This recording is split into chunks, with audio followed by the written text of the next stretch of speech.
Et c'est pas fini puisqu'on passe désormais au budget de la sécurité Et sociale. oui, c'est un nouveau sprint qui démarre dans l'hémicycle cet après-midi avec l'explosif projet de loi de financement de la sécurité sociale. C'est lui qui contient la suspension de la réforme des retraites.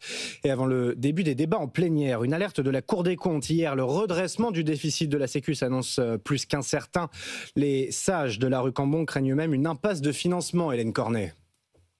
Tous les voyants sont au rouge. La Cour des comptes, une nouvelle fois, alerte sur une possible perte de contrôle des finances sociales. Le déficit de la Sécu, actuellement de 23 milliards d'euros, pourrait se maintenir à ce niveau, voire augmenter. Une situation préoccupante hors crise sanitaire. Car ce qui est actuellement en débat au Parlement est très fragile et hypothétique, constate Pierre Moscovici, le président de la Cour des comptes. Ça n'est pas, selon nous, une situation saine et tenable. Il convient de la rectifier maintenant, dès 2026 et dans l'avenir, puisque la question du financement même de la sécurité sociale est posée.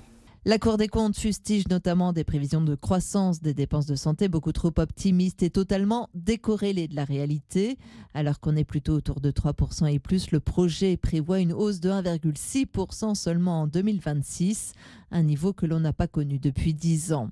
Sans redressement crédible, la trajectoire n'est plus soutenable, assure la Cour des comptes qui anticipe 100 milliards d'euros de dette à l'horizon 2029, entraînant un vrai risque pour l'ACOS qui gère la trésorerie des comptes sociaux, mais aussi pour la CADES qui éponge chaque année la dette sociale et dont la mission est censée se terminer en 2033.